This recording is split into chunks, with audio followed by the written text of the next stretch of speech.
Good morning and happy Friday. And I am so welcoming fall, being in the Houston area. I just love it and everything that comes with it.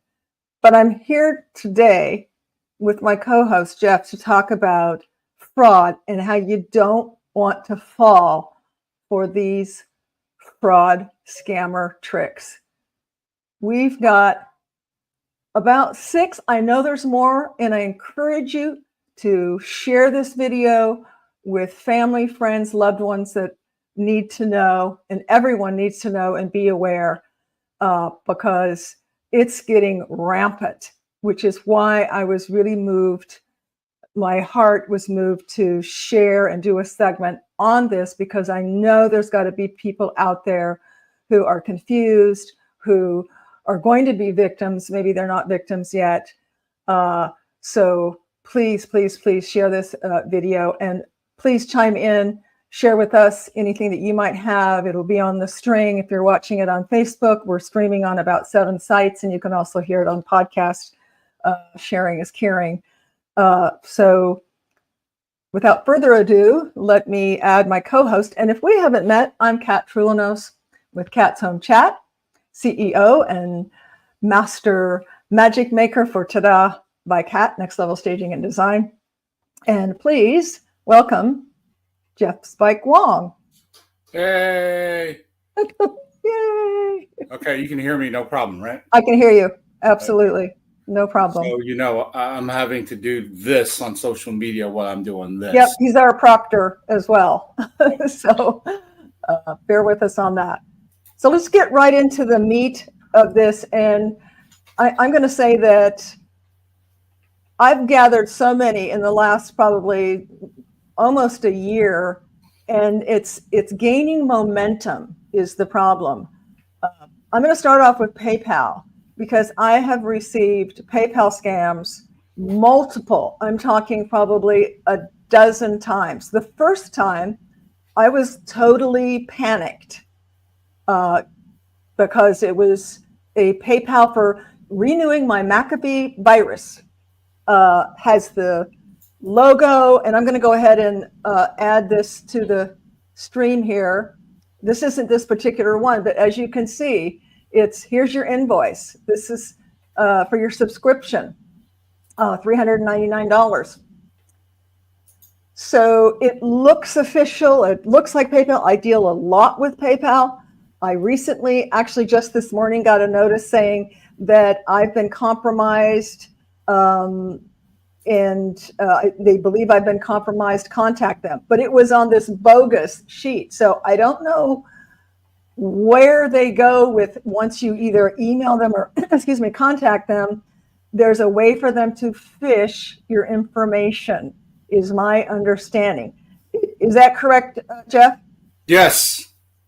They're phishing your information is our understanding. And then from there, they can do all kinds of stuff in terms of identity. And we're going to dive deep into the different ways of identity theft and how that can affect you and your family.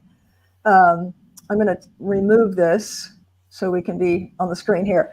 So PayPal is huge. Don't call the number. Don't email them back. One of the things that Jeff told me the first time I was alarmed by this was he said to look down on the drop-down menu on who it says it's to. And most of the times, but they're getting slicker because this morning it didn't have a whole stream. But typically it'll have a bunch of odd names. So they're just, spamming, robo emailing or what have you. It's not coming directly from PayPal. So that's a telltale right there.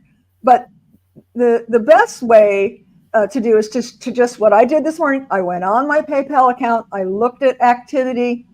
There was nothing indicated in this fraud email. Now, if you look at the small print, typically they're saying you're going to be invoiced this $649 or this $399. If it's not you, contact us. Don't contact them. Do not contact them. Not email, not, calling at all. Just go in and check your account. So Jenny just sent something over, John, about Bitcoin. Have you heard about that, Jeff? No, I have not. Okay, so it's basically saying, here's your Bitcoin, here's your order, here's your price, I'm not going to read the whole thing, but just beware. You get something from Bitcoin, probably fraud. Ignore it, delete it, do not respond, do not contact them at all. So that's PayPal. Beware of PayPal. Number two, and this is quite rampant, but maybe you haven't been victimized yet. I remember the day I was sitting in front of Costco and I got a phone call saying that it was the Montgomery County Police Department, and I had warrants out for my arrest that I hadn't paid for traffic bills or something like that. And I'm just like, oh my gosh, how did this happen? Right? Do you remember when I called you, Jeff? Yes. And he immediately told me, reality check, the police department is never going to call you to say you have a warrant out for your arrest. It doesn't happen. They're just going to, when they stop you, then they pull your whatever and you've got warrants. But they're never going to give you a courtesy call, right? That's the same, right, Jeff? And that's the same with the IRS. I've heard of that from many people. This is the IRS calling in, you've got back payment, blah, blah, blah, blah. Now, if you didn't abort them quickly, like I did, they could take you down a black hole. And I just read one on Next Door Neighbor where she went as far as pulling $1,000 out of the bank. And her flags were up. Why she didn't stop, God knows. There's that questionable, he was just so convincing, right? In all the details. But the big telling factor is she was not to get off the phone the whole time. Finally, she came to her senses and aborted it, but she came close to being scammed, for $1,000 and who knows how much more. Gift cards. I know personal associates and personally myself who have attempted to be scammed. And this is kind of scary. So what happened to me is I got a text from an individual I know. And the text said, "Hey, Kat, I'm really busy. I'm tied up in this meeting, but I need some gift cards. Can you go and get me X number of gift cards, this denomination, yada, yada, yada." And of course, my flags went up, but it seems legit because it's coming from the person that I know, that I have in my contacts in my cell phone. So I called his office because I knew his office number.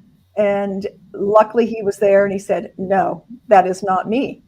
So that's pretty scary that there's technology out there for these frauders that can mirror or duplicate your cell phone and then communicate with family, friends, or loved ones and ask you to do who knows what based on that you think that's them. Scary. Very scary. Yeah. Any notes on that, Jeff? I just want to make sure that everybody understands this is about taking your money.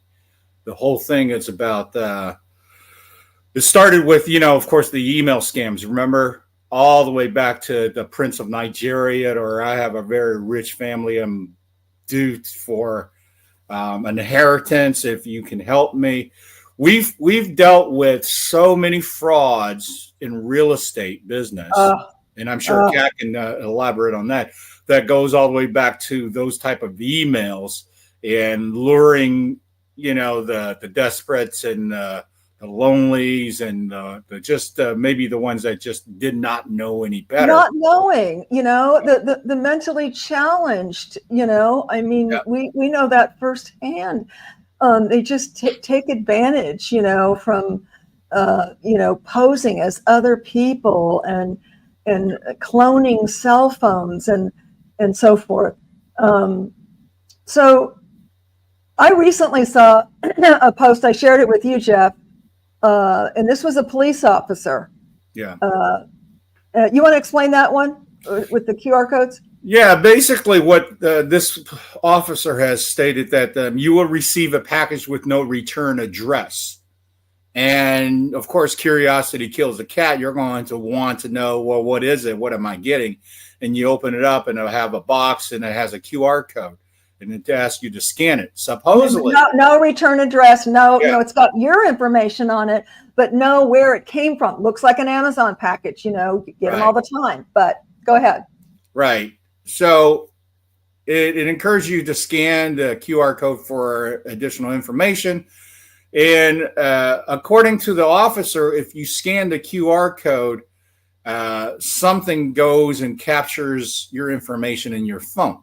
Everything in your phone. Now, there was comments. Some people said, oh, that can't be done, this and this and that. Whether it's true or not, I would err on the cautious side, because knowing the way AI is accelerating, and with AI, of course, you've always got the dark side of AI, not helping you write a resume or helping you with a letter, but the very dark side. And can you just imagine if you did that? I mean, it's going to scare people from doing any QR codes. It's like, we have a QR code for my book, for my business. Like, if you know them, of course, but beware of QR codes you don't know, particularly in packages, because can you imagine everything, your identity, your codes, your passwords, everything we keep in these, pint-sized computers, they've got it. And who knows, right.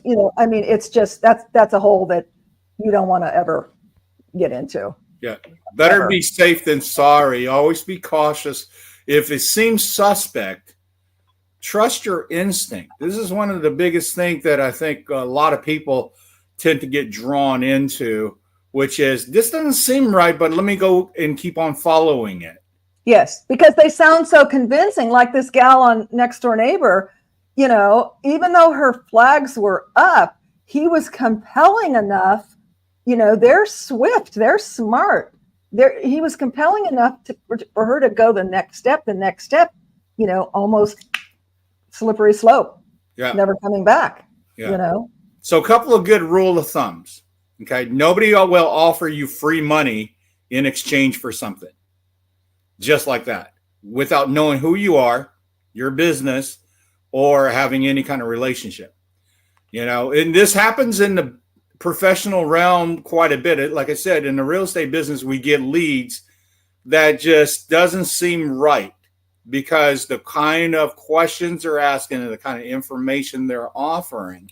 And ultimately, we've had personally experienced people saying, hey, you know what? We're from another country. We're buying from a church, for a church, this house. So therefore, the only thing what we can do is send you a cashier's check. What I want you to do is take that and then send me back the leftovers. So that's called money laundering. So this was my experience. Well, it's not even money laundering, because they have no money to launder. The check is fake. Oh, that's right. So this was an actual experience. Now, this is decades ago when I was working for a builder. Literally, they sent a check. And it was not uncommon back in that time to buy a home, especially from California, sight unseen. I sold homes sight unseen, and sometimes they were cash. Yep. But this one was suspect. Once we got the check, of course, we investigated, and it was a bogus check. Right. Okay. Let's talk about the staging world. And if you are a home stager, or even in the real estate business, maybe, and you work with home stagers, I'm on the MLS on Facebook, and I see a lot of folks who get a scam that I've gotten, a couple of years ago, a very detailed email stating that they're from out of state or out of country. They've purchased a home, and they're going to have all the furnishings and decor delivered, and they want to know if my services can put it together for them. One red flag that came up for me, and it's usually obvious, is the language is not exactly perfect, so it's a foreigner, some kind of robo translation. But the most glaring thing for me was over sharing. My son is this and he likes this hobby and all this stuff that, like, you really don't need to know that to do a business transaction, but their attempt is to gain your, sympathy or, simpatico, that you forget about that this is all a lie. Another one is that they'll say they're deaf. They're deaf, so we need to communicate only on email, or WhatsApp is another one. And I know you realtors out there, many seasoned realtors have gotten that, where I just want to communicate on WhatsApp. I mean, I've gotten that on Marketplace, selling thing on Marketplace. Like, no, I don't do WhatsApp. Well, why do they want to do WhatsApp? Well, to my understanding, because it can't be traced. Okay. So you can't trace back to find out who they were. Now, on my incident, the first one on furnishing, or decorating this out-of-state person, I had the wherewithal to go, let me check and see the ownership. I went into the tax rolls for the county and I checked the address, and lo and behold, this individual did not own the property. So I immediately emailed back and said, I don't think we're a good fit, but thank you. I wish there was a way to, and if somebody knows, a way to report these, so that maybe it would mitigate, the velocity in which we're seeing them. But at minimum, you need to protect yourself, protect your family, protect your loved ones, protect your money, your businesses, etc., by just taking a step back. As Jeff said, follow your gut. If something don't seem right, it's probably not. If something flags you, it's probably something dark. Yeah. So go with your don't keep perpetuating the situation because of guilt. This is one of the things that they prey upon. Yes. Is that how much time that you have invested into this, and they will keep on emotionally manipulate you to the point where you feel that I've gone too far to admit that I'm taken. And we've seen this in person of somebody saying, yeah, I didn't feel right, but no, I don't know. Please tell me, why do you feel so guilty? They're swift. Remember the guy in the community in Cypress, honey, when I was working for a builder? Yeah. And here's where, these scammers, frauders, scumbags prey on lonely, needy, unaware senior citizen people. Yep. It's really sad. And this gentleman was in a wheelchair. I never met him. I don't know how we connected. He lived in the community. I think he had called me about something, maybe something we had for sale. And he had about a 6-month relationship with a gal from, where was it? Like Dubai or something? I think it was Dubai. And he was convinced that he had a connection with this gal. They even, had video connections, communication, etc. And she groomed him, no different than the sexual grooming. She groomed him and convinced him that she was, some kind of princess, and she had all these bars of gold, but she couldn't convert them because of some logistics of here and there. So she convinced him that for a temporary to help her out, so she could come to see him, which of course she never did. Right. Bottom line is, he wiped out $45,000. And when I last spoke with him, he still was not. He was still hopeful. He just was so lonely and so hopeful and so convinced that this woman cared about him, that, who knows how much more she took him for, Right. Very sad. Right. So a couple of rule of thumbs that let me share with everyone here. that it's absolutely a red flag for scams. Number one, the Internal Revenue Service has released a memo to let you know they will never call you unless you have a relationship with an agent on an audit or something of that nature. A particular claim or an audit. Right. Yep. But they send out form letters to start the process. That's how they work. Okay. So don't ever think somebody calls you up and starts saying, hey, you have this and you have that. No phone calls should go forward until you stop and then go back and research it. And what that means is literally, if somebody from the sheriff's office calls you and says you have a bench warrant and you need to give me money to eliminate me coming over to arrest you, fine. Put that person on hold, call the sheriff's office and ask for the, saying, I have detected fraud and let me ask what's going on. So by doing those due diligence, that extra step, you will unearth and find that most situations already have reports, already had people complaining about these things. And that should immediately let you know that, I'm just part of this big pond. And you have to know that the scammers look at this as a numbers game, just like in sales. Yep. The next one's going to say yes. The next one's going to say yes. And all they need to do is land one. And that's what's sad, because they wouldn't continue. You and I talked about this, Jeff. They wouldn't continue to do it with such veracity if they were not getting success. But again, it's a numbers game. So they can, dial 1,000 numbers or have and then bang. Right. Even one out of 1,000 is going to be a home run for them. And so they continue to do it. They've sharpened their skills. Technology has been advanced. Yep. So, what you mentioned, don't ever, from a police department or IRS, they're never going to call you. So don't take those calls, serious hang up, call put them on hold, whatever you feel compelled to do. Yep. Secondly, in your emails, never pay a bill. Back when I'm going to date myself, but when I sold Yellow Page advertising back in the 80s. Gee, what's that? It was Google on paper. It was the paper Google. It was Google on paper. Exactly.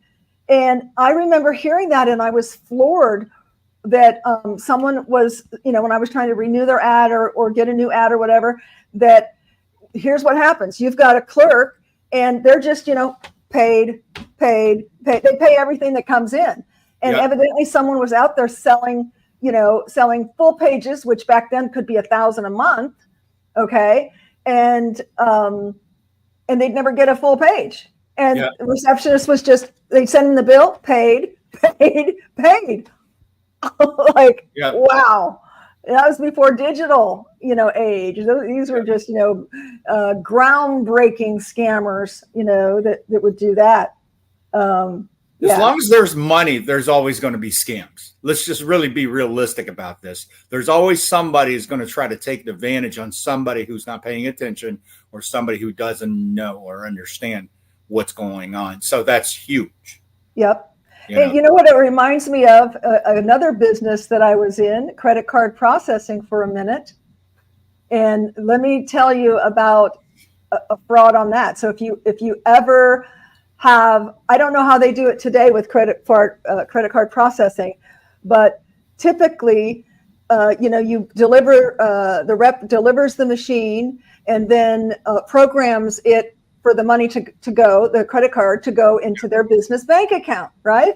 Yeah. So this associate that I know with a criminal mind decided that he's going to, on Thanksgiving weekend, because we know that's the highest retail, 60% of retail is done during the Thanksgiving weekend, right? Black Friday.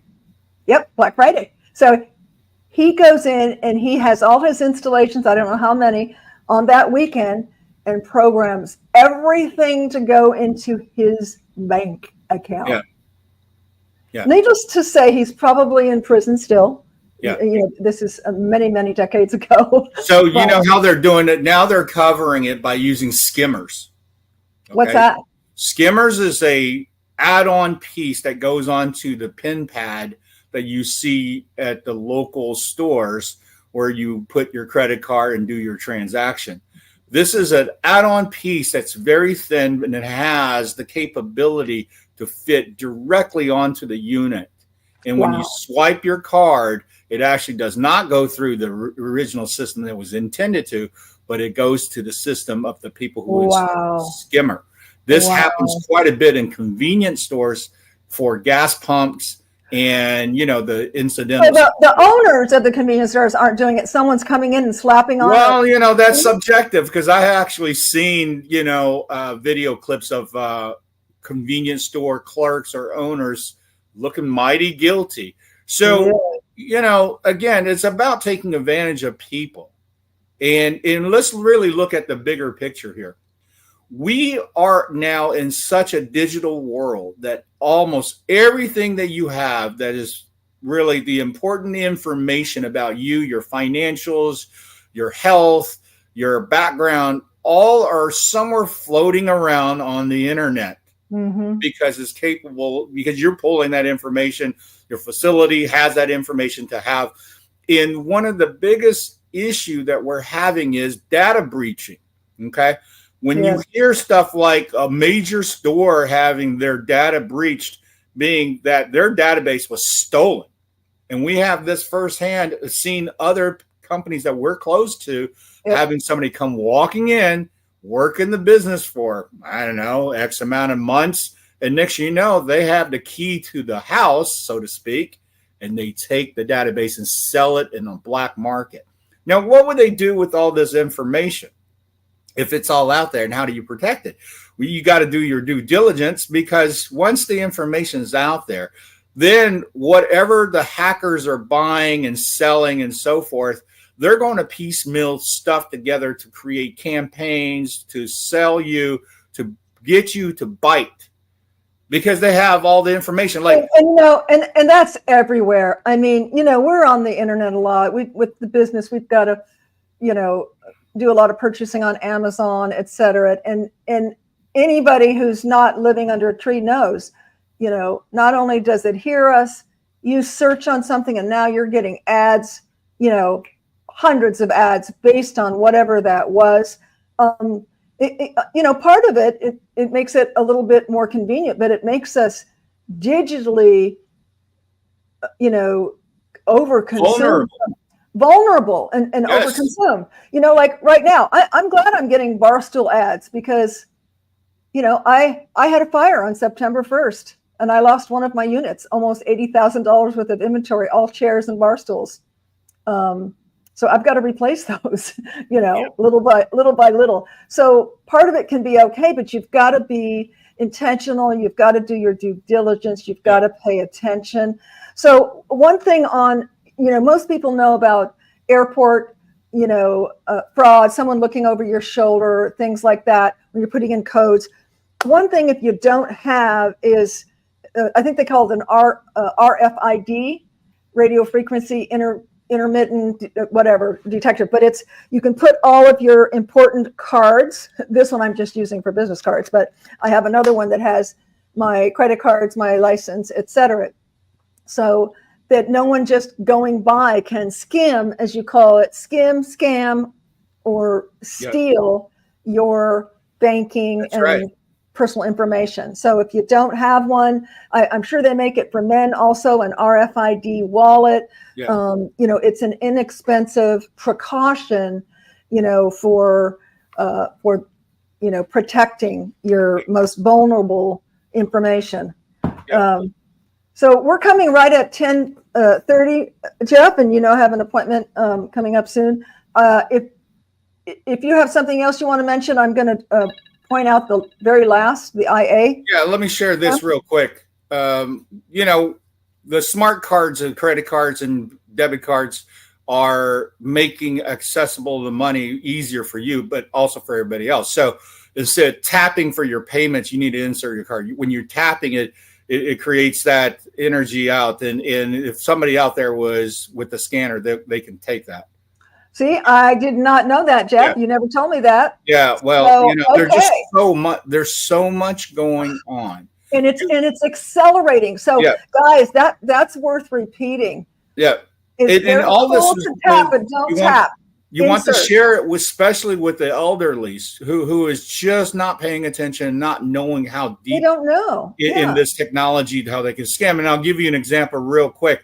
When somebody calls up and they're saying, "Hey, this is so and so," this is why the information is important. When somebody Okay, that was my last point. That was my last point, Jeff. Let me talk about that, please. Well, hold on 1 second. Let me just say this: that when people get on the phone, they know how to play this game.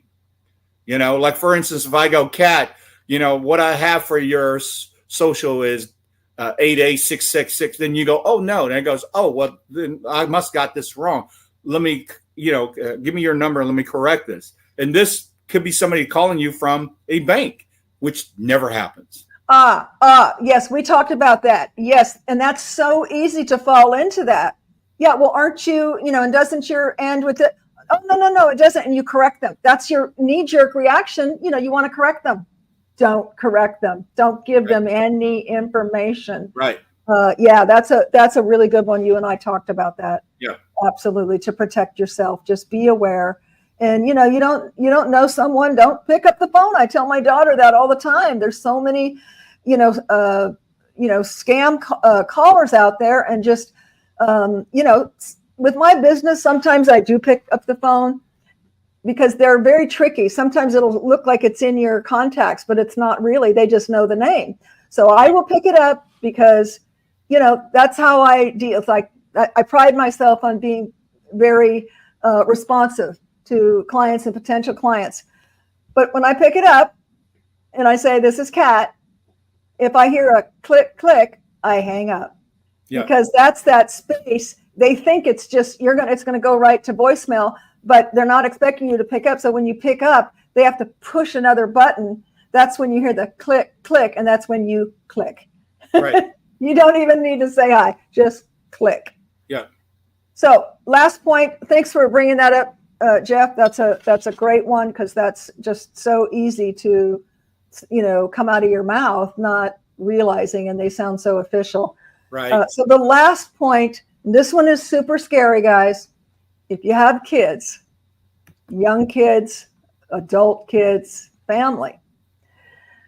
Again, IA. We all know IA can clone us, our bodies, and you can make videos.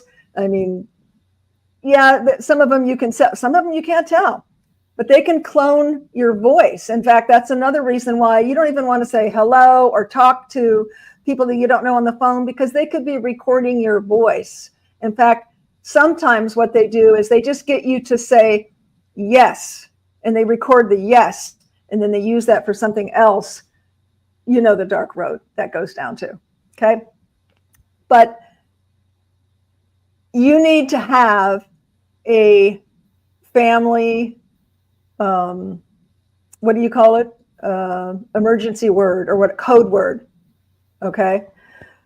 So that if you do get a call, your child gets a call and it sounds like your mom or your dad, say, "Hey, this is mom. Hey, I need you to, come over here or do this," or whatever the directions are.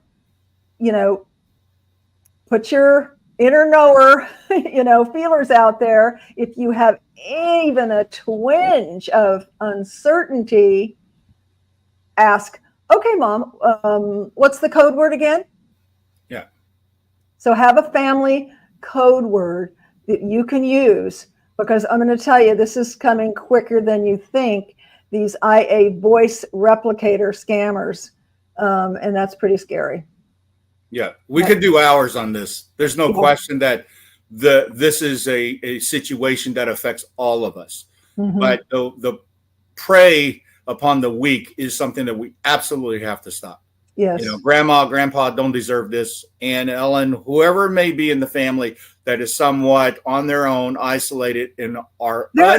They are more susceptible. Not to say, I'm somewhat tech savvy, but not scam savvy. This is all new to me. And fortunately, I have someone to run it by. But if you're by yourself, and you don't have someone who's tech savvy that you can quickly go, hey, let me get a second opinion here.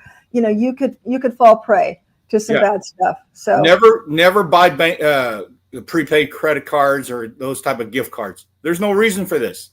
Never go into the bank and get cashier's check to send somebody for a refund. There's no reason for this. Oh, right. Yeah. That's the gift card one.